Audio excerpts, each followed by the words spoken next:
What makes this ultimate so good is the fact that its cooldown is only 30 seconds. Its global effect is huge for winning one-on-ones and taking Mirage and towers pretty quickly. Its mana cost isn't too bad, but it scales pretty well by granting 60, 120, and 180 DPS respectively. This is a very usable ulti in almost every Scruffle, costing a measly 100, 150, and 200 mana with an 85 cooldown. This target area ability has a latch radius of 375, which isn't too good.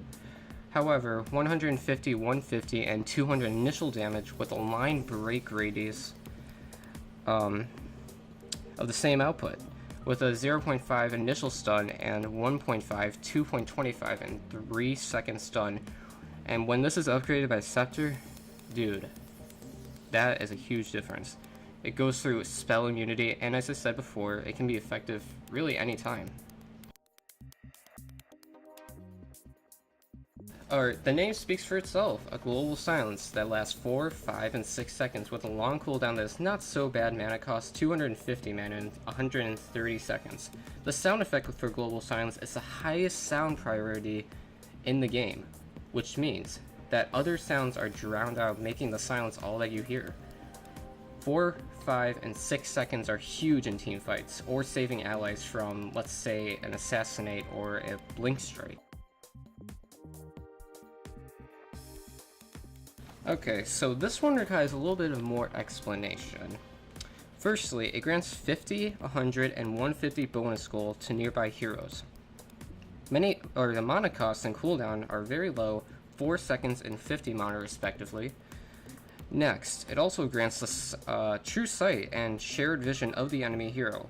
Finally, it grants movement speed bonus Aurora, and if multiple units are under track and a Shuriken is tossed while tracked units are close by, it will bounce from unit to unit, dealing damage.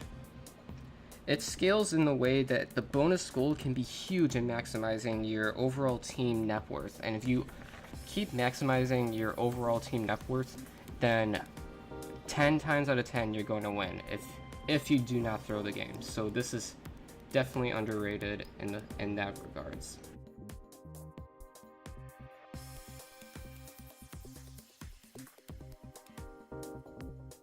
So basically, this is a built-in mechanism, except it's global.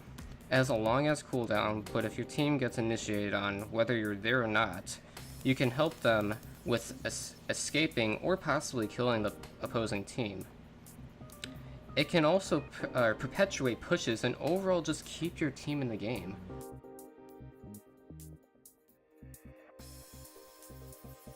Okay, holy shit. There is a lot to this one, so stay with me here. So there are 3 remnants that are cast: Fire, Storm, and Earth. Its scalability is very, very good because it upgrades all the primal spirits with Scepter by giving them an extra ability on top of their passive, which goes as followed. Fire burns nearby enemy units, so kind of like a Radiance. Earth is spell immune, so BKB. And Storm has a 50% increase on movement speed.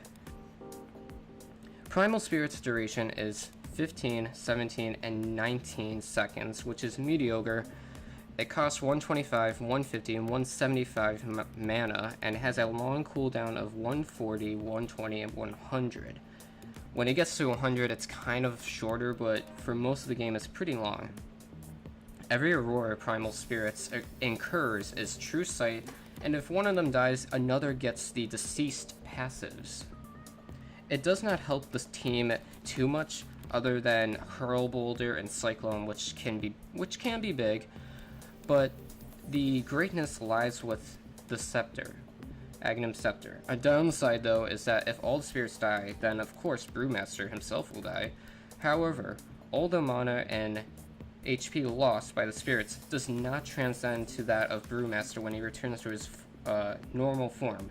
Plus, all the regen he could have had in that 15, 17, and 19 second time period. Overall, this ability is just too good to pass up.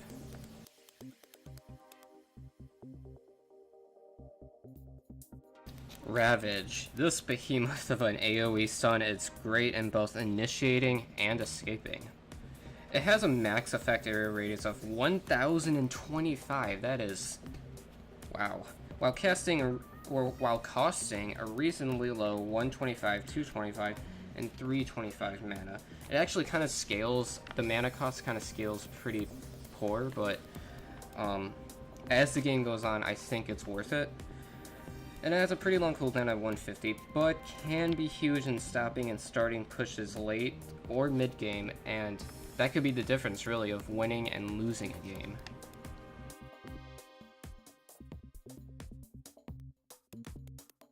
There's no question that this is one of the most badass ultimates in Dota 2. Black Hole selects in all enemy units dealing 55, 110, and 165 DPS plus Midnight Pulse damage if Scepter is purchased, which is determined by max health damage. However, its cooldown is really long, 200 seconds, and does not scale well over levels, decreasing to 190 and 180. On the contrary, its scalability with Scepter is a huge difference, and if landed, Black Hole 9 times out of 10 will win you a team fight, which can win you the game.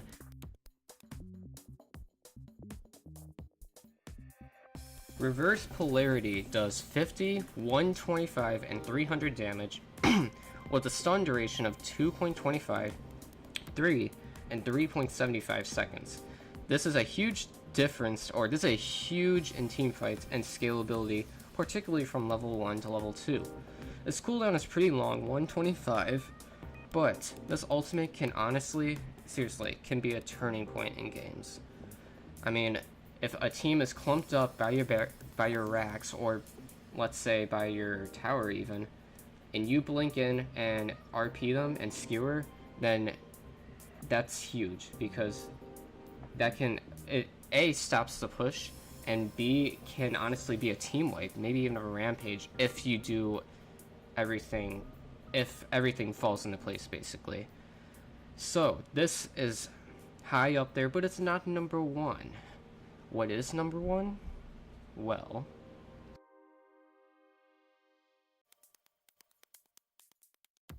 Thunder God's Wrath. Now, I know a lot of people are going to disagree with me, and that's okay. But my reasoning for this is simply because it does so much damage. It has a it has a long cooldown, but it's not as long as like Black Hole. And what really makes this number 1, in my opinion, is the fact that it's global, and in the early game it is huge, because think of how many times people have gotten away when they should have died or whatever, and all you have to do is click R and they're dead. I mean, it's that simple. It's really, really good in securing kills, and also in team fights as well. Its scalability with Scepter scales to 440, 540, and 640 damage rather than 225, 350, or 475. So scalability is very well. And it provides true sight, and it also shows where enemies are at on the field or on the map, so you know if someone's gonna smoke gank you, then all you have to do is ulti if you're rushing or whatever. So this is really good, and I know a lot of people are not gonna be on the same page, but that's okay. And just tell me in the comments what you guys think should be number 1, or what the top 10, your top 10 is. I'd love to know, I'd love to read what you guys have to say.